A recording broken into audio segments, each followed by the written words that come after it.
Terima kasih. Perkenalkan, nama saya Marcelus Tabesi, NIM 18030303153, kelas D, tugas metode penelitian sosial kualitatif. Kualitatif riset menggunakan pendekatan sistematis. Riset kualitatif atau penelitian kualitatif adalah sebuah bidang penelitian luas yang menggunakan bermacam metode pengumpulan data yang tidak terstruktur, seperti observasi, wawancara, survei, dan dokumen, untuk menemukan tema serta makna dalam upaya menggenapkan pemahaman kita tentang dunia. Riset kualitatif biasanya dilakukan dalam upaya mengungkapkan alasan di balik berbagai perilaku, sikap, dan motivasi, ketimbang semata-mata detail tentang apa, di mana, dan kapan. Riset kualitatif dapat dilakukan di banyak lintas disiplin ilmu, seperti ilmu sosial, perawatan, kesehatan, dan bisnis, serta jamak ditemui di nyaris semua tempat dan lingkungan pendidikan. Yang kedua, karakteristik penelitian kualitatif. Penelitian kualitatif menghendaki adanya batas dalam penelitiannya atas dasar fokus yang timbul sebagai masalah dalam penelitian. Penelitian kualitatif meredefinisikan validitas, reliabilitas, dan objektivitas dalam versi lain dibandingkan dengan yang lazim digunakan dalam penelitian klasik. Yang ketiga, paradigma utama dalam penelitian kualitatif. Penelitian kualitatif merupakan suatu model penelitian yang bersifat humanistik, di mana manusia dalam penelitian ini ditempatkan sebagai subjek utama dalam suatu peristiwa sosial. Dalam hal ini, hakikat manusia sebagai subjek memiliki kebebasan berpikir dan menentukan pilihan atas dasar budaya dan sistem yang diyakini oleh masing-masing individu. Paradigma kualitatif meyakini bahwa dalam suatu sistem kemasyarakatan terdapat suatu ikatan yang menimbulkan keteraturan. Keteraturan ini terjadi secara alamiah, oleh karenanya tugas sosial penelitian sosial adalah mencari dan menemukan keteraturan itu. Berdasarkan hal tersebut, penelitian kualitatif pada dasarnya adalah suatu kegiatan teori dan hipotesis. Sehingga secara epistemologi, paradigma kualitatif senantiasa mengakui adanya fakta empiris di lapangan yang dijadikan sumber pengetahuan, akan tetapi teori yang akan dijadikan sebagai tolak ukur untuk verifikasi. Dalam penelitian kualitatif ini, proses penelitian menjadi lebih penting daripada sekedar hasil.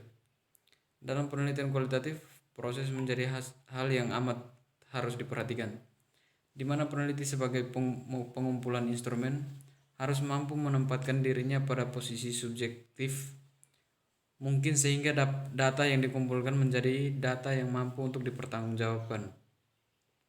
Dalam penelitian kualitatif terdapat beberapa pendekatan berdasarkan penelitian kualitatif, antara lain, yang pertama, pendekatan fenomenologi. Menurut Botgan dan Biklen, penelitian dengan pendekatan fenomenologis berusaha memahami makna dari suatu peristiwa dan bagaimana peristiwa tersebut pengaruhnya dengan manusia dan kondisi dalam situasi tertentu. Karakteristik lain dari pendekatan fenomenologis adalah yang pertama, tidak berasumsi mengenai berbagai hal yang dianggap berarti bagi manusia yang menjadi subjek penelitian. Yang kedua, memulai suatu penelitian dengan ketenangan berpikir guna mengungkapkan apa yang sedang diteliti. Yang ketiga, melakukan penelitian secara mendalam sampai pada aspek subjektif perilaku manusia, sampai ke dalam dunia konseptual subjek, sehingga mampu memahami makna bagaimana dan apa yang terkonstruksi di sekitar peristiwa dalam kehidupan sehari-hari dari mereka yang diteliti. Yang keempat, mempercayai adanya banyak cara dalam kehidupan manusia yang dapat digunakan untuk menafsirkan pengalaman dari setiap individu melalui interaksinya dengan orang lain yang akan menimbulkan makna atas pengalaman tersebut menjadi sebuah realita.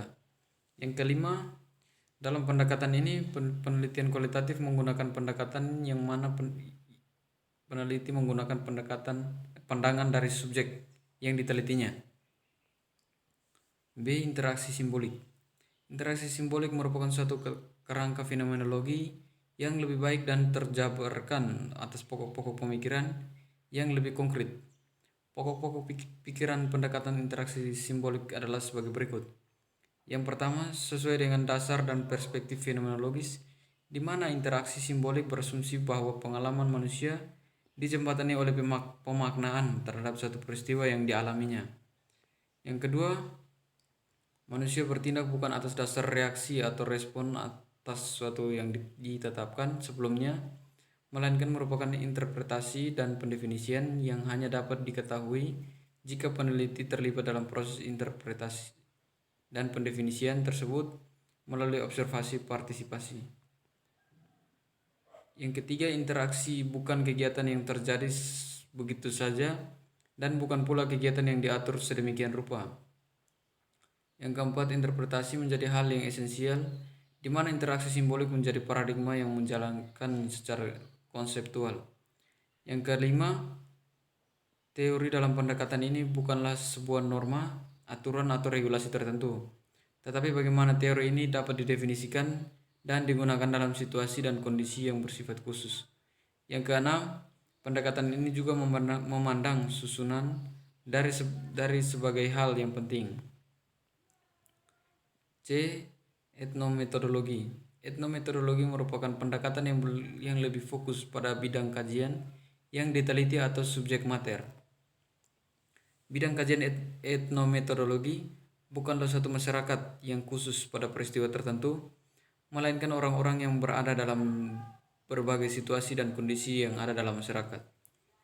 Etnometodologi membahas berbagai hal untuk mengerti bahwa bagaimana dan apa yang manusia kerjakan, bagaimana manusia melihat dan menjelaskan suatu peristiwa, bagaimana mendeskripsikan berbagai aturan dan golongan, serta bagaimana tata tertib mengatur manusia dalam dunia dan lingkungan, serta sistem di mana manusia itu hidup. Analisis dan pengambilan kesimpulan dalam paradigma kualitatif. Terdapat beberapa cara untuk mengambil kesimpulan berdasarkan paradigma penelitian kualitatif. Di antaranya, induksi analitis. Induksi analitis adalah suatu pendekatan analisis dan pengolahan data yang mengelompokkan berbagai data tersebut ke dalam suatu konsep dan juga kategori tertentu. Dalam analisis ini, data-data kualitatif dikelompokkan berdasarkan atas suatu konsep dan kategori tertentu yang diperoleh berdasarkan data empiris di lapangan. Yang berikut, ekstrapolasi. Ekstrapolasi merupakan cara analisis dan kesimpulan dengan cara melakukan simultan pada saat proses induksi analitis.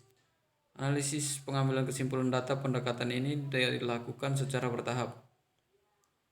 Dalam hal ini mulai dari satu kasus ke kasus lainnya, sehingga nantinya akan diperoleh sebuah benang merah yang akan merujuk pada suatu teori tertentu. Bagaimana melakukan kualitatif berbasis cerdas penelitian?